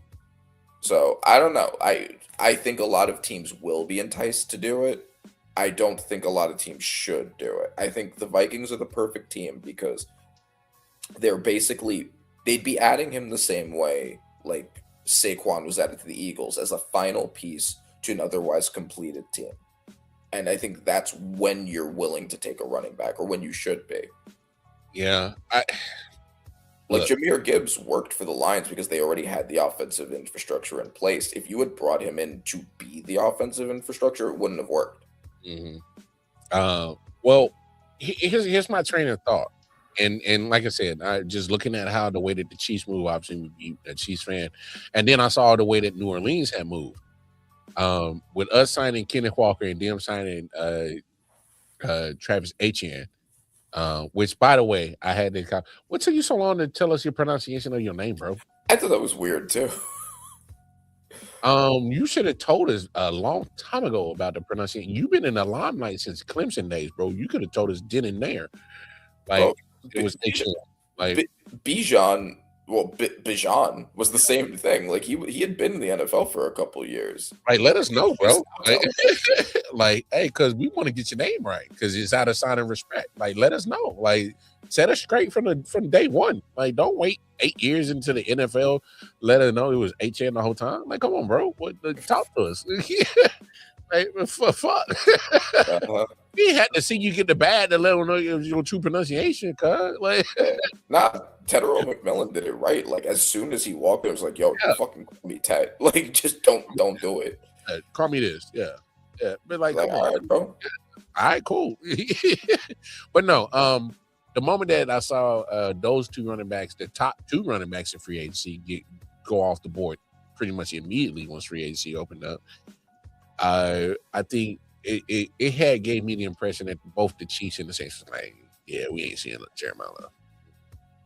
We just not gonna see him. So that's why I'm looking at between 2 through 7. It don't even necessarily have to be those teams, whether it's the Jets, Cardinals, Titans, Giants, Browns, or Commanders. Do not be surprised if one of those teams jumps up in there and go gets Jeremiah Love. Like, that's a lot of draft capital to use on a running back. Not only trading up and putting it. I could see a team doing it. What I'm saying is, but I hear you. But I'm gonna give you a team. What team like a Dallas Cowboys wouldn't make that splash? Dallas Cowboys wouldn't make that splash to go up and go get Jeremiah Love. Name the running back that. I hope they do. Well, my point is Jerry Jones has always, hey man, he loved his running backs. He's always loved his running backs. Yeah, and it worked great for them last time. I hope they do it. He loved his Emmitt Smith. He loved his Ezekiel Elliott. Mm-hmm. You know what I'm saying? Yes. Like he gave up the world to go get a Herschel. We remember that world trade he gave up to go get Herschel Walker. True. Like all I'm saying is don't be surprised if no, you're right. It makes sense. They have 2 firsts. If any team can afford to give up some draft capital, it'd be them. And don't be surprised if he does it to jump to spite y'all and jump in front of y'all. It causes spite because I mean, good. Like, please spite me, Jerry. Or makes a trade with Cleveland and gets in front of the Commanders. Yeah, right, exactly. You know what I'm saying? If they were to somehow trade up, but like I don't know, any like 2, 3, or 4 Jets, Cardinals, or Titans, if they traded with any of those teams, I could see Jerry doing that. Do I think that's a good decision? No. I don't. Do I want them to do it because I don't think it's a good decision? Absolutely. And I could see Jerry Jones doing that. That's all I'm saying is like, hey man, and maybe he could lead himself to be like, you know what, I could fill secondary out with like through the rest of this draft, right? Like the the back seven, I can do that through the rest of this draft. But there's only one running back that's worth this level, and then like it's like third rounds and lower for like the rest of the running back class. So I might as well get my guy here because of the lack of depth at the position. I could see him coming to that conclusion on that logic. Yeah, here's also a scenario I can see happening. There's a running back in New Orleans that needs to find a home because they just signed one. Alvin Kamara got to go somewhere. True. What if he ends up taking one of those spots, that Seattle job, that Minnesota job? Because I got to see where Alvin Kamara lands first before I make this full-fledged take, because I got a gut feeling that we see Seattle with a hurt Zach Charbonnet on the sideline and the Kenneth Walker no longer on the roster. They got to make some kind of running back move at some point in this time. So I would never rule out the Seahawks. I don't care if they're sitting there at 32. Yeah. They got to make some kind of move at some point in time. And if Jeremiah Love starts sliding, let's say Jeremiah Love, for the sake of conversation, gets out the top 10. If you're not John Snyder and Seattle Seahawks and you don't find a way to get your ass up there in front of Dallas at 12 and go get Jeremiah Love, I don't think you're serious about getting back to that Super Bowl, dog. Yeah. Because you literally just had your Super Bowl MVP. You can't re-sign him. How does that happen? I need to be the fly on the wall to understand why that situation dissolved. But I ain't never heard of no Super Bowl MVP and saying, thanks for the MVP, but fuck y'all, bro. Wait, are you suggesting the Seahawks should trade up for Jeremiah Love? Is that what you were saying? Either get Alvin Kamara or go get Jeremiah Love. That's what I'm saying. That would be... They have the last pick of the first round. That would be steep for a running back. Okay, but what I'm saying is I've seen the Chiefs go from 27 to 10 and end up with Patrick damn Mahomes. All right? 27 to 10. Where Jeremiah Love is likely to go, we both probably agree he's going in the top 7. How much do you think that would cost? Of like at least another first. Another first, probably like third on top of it. If I'm the GM of one of those teams, I need a first in this, obviously this year, this round swap, first round swap. I obviously need a first next year. And I'll be cool with a second either in this year or next year's draft. Preferably next year. Ooh, I mean they lost Reek Woolen, they lost Kobe Bryant. You know, like they have other areas to fill too. Their interior O line is still not great. But if there's one thing we've seen from John Snyder is the man is one of those guys that has made some of his risks were unorthodox when in some signings were unorthodox. I like the Kamara idea. I think that's probably more reasonable. That's more reasonable because it's not going to break your bank to try to get Alvin Kamara. I think you can waive like a 4th or 5th round at the Saints to get Alvin Kamara about the bill at this point in time, because obviously they don't care to have him no more. You just signed Achane. Right. So, and also because normally I wouldn't suggest getting a running back that's that old, but if you're already a team in win now mode who just won the Super Bowl, you're in a position where you don't have to worry that much about that. So they could, and just be like, we'll put you on like a cheap 2-year deal to like try to make another push.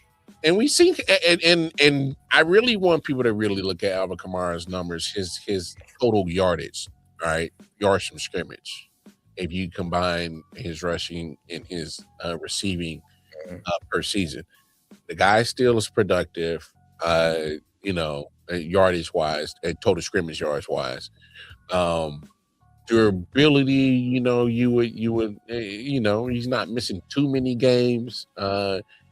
It's just the problem is that, my man is that age threshold And unfortunately, people aren't going to look at the context of him sharing that time with Mark Ingram, because I thought like that kind of takes away from kind of the beat up on his body, is because his first 3-4 years in the league, he was sharing time with Mark Ingram, part of that duo, and not taking all that punishment on his body, because he wasn't the pounder. That was Mark Ingram's job. He was the scat back, you know.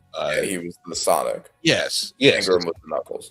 Exactly. So, and I think Alvin Kamara he's, you know, obviously he's a lesser version of CMC, but Alvin Kamara, hey, a good receiving back, and, you know, always been shifty. We saw the 6 touchdown game he had on Christmas, so we know the guy can play ball.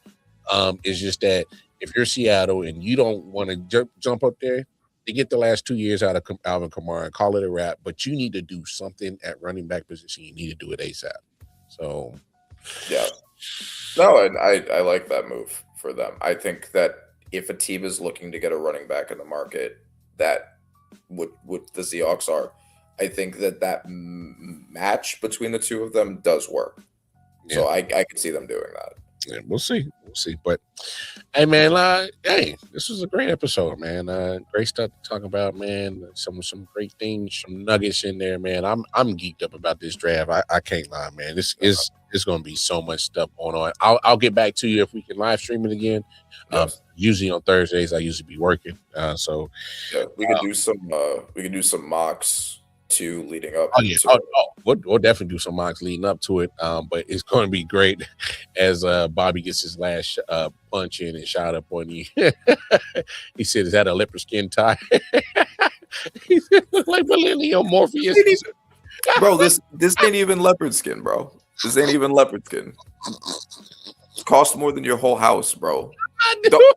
Don't hate from outside the club. I hate that man Ted DiBiase. You said that. I can't. Hey man, it's been real. Hey man, before shit get out of control. Hey, y'all know where to find Randy Weber Panther on Instagram. Y'all know where to find me, Casey Rockhart, on Twitter. Hey man, it's been real. I appreciate y'all, man. It's been all love, man. With all that being said, hey man, we up out of here. Hey, peace and love to y'all, man. Hey, until the next time, man. Hey, take care of yourselves. Take care of each other. We out. Peace. Yeah. Silent Hill TDS, what's up? Yeah, come on. I.O.W. Sports Network, late night edition. Let's go. Come on. We about to raise the bar. Wild card mark. Everybody grab a seat, cause you know we about to spark. Late night sports talk. Modelo, let's go. Man, you don't wanna start. Wild card.